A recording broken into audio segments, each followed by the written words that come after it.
Doctor, மூல நோய்க்கும் மலச்சிக்கலுக்கும் என்ன தொடர்பு? மூல நோய் பைல்ஸ் இது பார்த்தீங்கன்னா நிறைய பேர் வெளியே சொல்ல மாட்டாங்க. அதுக்கு முக்கியமான காரணம் இன்னைக்கு டேட்ல பார்த்தீங்கன்னா கான்ஸ்டிபேஷன், மலச்சிக்கல். ஸோ ஒரு சில படம் அரை மணி நேரம் போயிட்டு லெட்டின் உட்காந்துருப்பாங்க, மோஷனே வராது, பைல்ஸ் தான் வரும்.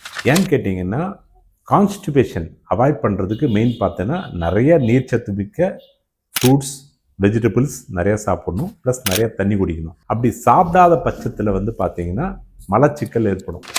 ஸோ அந்த மாதிரி மலச்சிக்கல் இருக்கிறவங்களுக்கு மோஷன், ஸ்டூல்ஸ் ரொம்ப ஹார்டாக, ரொம்ப கல் மாதிரி வரும். அதை வெளிப்படுத்துறதுக்கு, வெளியே கொண்டு வரதுக்கு அவங்க ஸ்ட்ரெயின் பண்ணுவாங்க. அப்படி ஸ்ட்ரெயின் பண்ணுறதால அவங்களுக்கு பைல்ஸ் ஏற்படும்.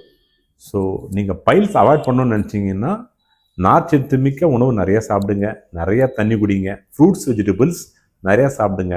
அப்படி மோஷன் வரலன்னு சொல்லிட்டு பாத்ரூம் போய் முக்கிட்டு இருந்தீங்கன்னா கண்டிப்பாக உங்களுக்கு பைல்ஸ் வருங்க.